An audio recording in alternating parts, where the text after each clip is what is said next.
What has this week been like for you? Like a deployment. Felt a lot like a deployment. It was life or death, and that's what combat's like. Combat is life or death.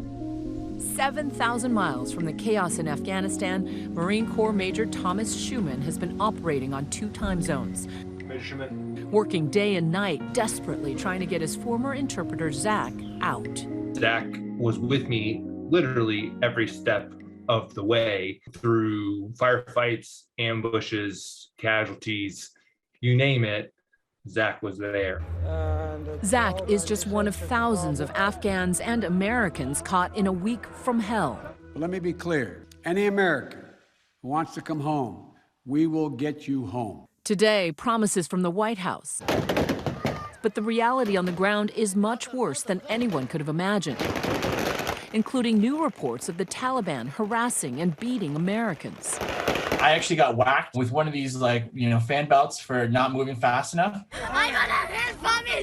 It's been another tense, difficult day here in Kabul. People are still struggling by the thousands to get through those checkpoints to the American side of the airport, onto those evacuation flights, and away to some sense of liberation, some sense of freedom, at least release away from the danger here in the city. Tonight, 2 decades of American fight seemingly erased in roughly 2 weeks. Last weekend, chaos throughout the country as the Taliban took province after province, with the main prize, Kabul, clearly in focus. By Sunday, the U.S. Embassy was being evacuated, and the Afghan president fleeing. It's the situation. The Taliban just come to Kabul. And Zach, trapped without any assurances from the country he had fought alongside and risked his life for years. This is the worst and dangerous situation now here in Kabul, too. I don't anticipate the security situation getting better in the morning. I anticipate it getting worse. Halfway around the world on a quiet street in Rhode Island, Major Schueman commanded his base of operations from his table.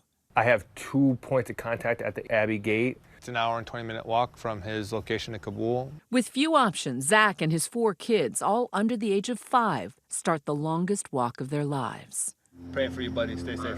But that plan foiled. We just returned back to our apartment because there was a gunshot fire everywhere. That's why we are returning back to our house. On Monday, President Biden addressed the nation. Ending U.S. military involvement in Afghanistan now was the right decision. American troops cannot and should not be fighting in a war and dying in a war that Afghan forces are not willing to fight for themselves. Admitting the Taliban retook the country much more quickly than anticipated, but standing behind his decision to leave Afghanistan. Our current military mission, we shortened time, limited in scope, and focused in its objectives. And yet disturbing videos like this, showing a crush of Afghans trying to get into the international airport in Kabul, raising questions about the administration's evacuation plan. The desperation illustrated by these crowds of people putting their lives in danger in their attempt to flee. It certainly seems like they could have had a better plan to get the Afghans who helped Americans out of there, to get Americans out of there.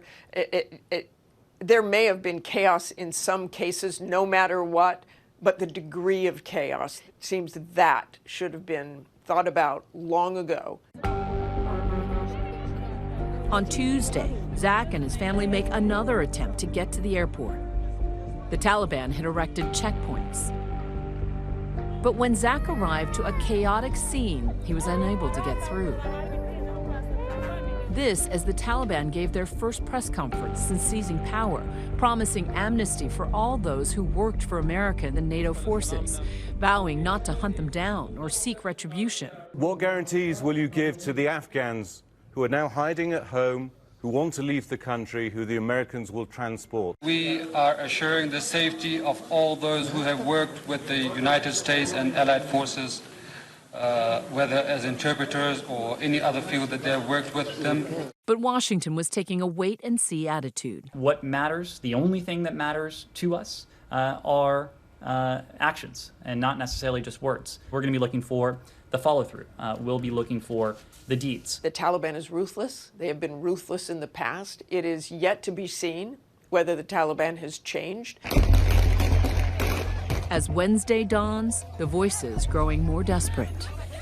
They told me that anywhere I go, they will find me and they will kill me. There is going to be a massacre. I'm telling you that there is going to be a massacre. Why have the American soldiers forgotten about us after everything we did? I don't want to be killed by the Taliban. They're gonna cut our heads off if they find my location. Please help. But for Zach, seemingly a miracle. Major Schueman has tracked down an American soldier at the airport, willing to find Zach's family and bring them past the checkpoints. He messages Zach to look up at the tower and put his son on his shoulders as a signal. 40 minutes later, a response from Schueman's contact. Got him.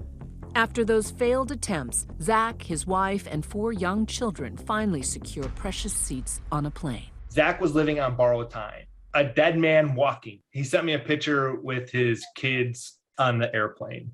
He said, "I'll see you in America, sir." That felt so good. It was, I knew he wasn't going to die. Taliban. Near the airport, my colleague Ian Pannell encountering some Taliban interference. Tell him we have permission. We have permission. Yes, ABC. Taliban permission.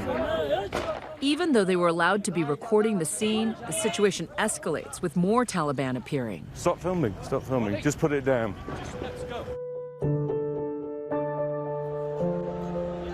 By Thursday, hundreds of Afghans have landed at a U.S. airbase in Qatar, including Zach and his family. 2 of his children are exhausted, dehydrated. Now they're waiting on more paperwork before they can continue. Zach and his family are just a few of the lucky ones. Countless others still stuck in Afghanistan, defiantly celebrating their Independence Day, bravely waving their national flag, before the Taliban broke it up with gunshots. Good afternoon. Since I spoke to you on Monday, we've made significant progress. We've secured the airport, enabling flights to resume. Not just military flights, but civilian charters and from other countries, and the NGOs taking out civilians and vulnerable Afghanis. Although the president sought to reassure, many aren't convinced the Americans are going to be able to pull off this most audacious mission. Although the numbers who've been flown out of the country have gradually ratcheted up, there are still far more people stuck here in Kabul than have managed to escape.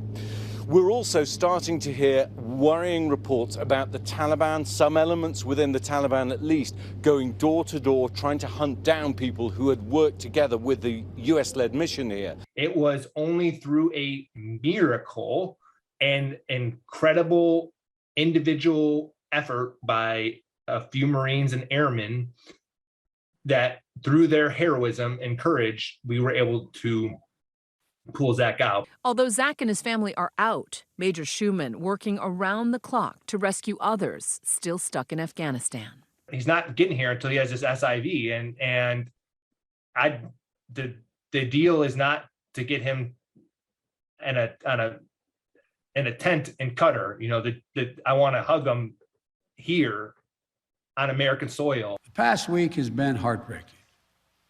We've seen gut-wrenching images of panicked people acting out of sheer desperation. They're frightened, they're sad, uncertain what happens next. I don't think any one of us can see these pictures and not feel that pain on a human level. Now we have a mission to complete in Afghanistan. Hi everyone, George Stephanopoulos here. Thanks for checking out the ABC News YouTube channel. If you'd like to get more videos, show highlights, and watch live event coverage, click on the right over here to subscribe to our channel, and don't forget to download the ABC News app for breaking news alerts. Thanks for watching.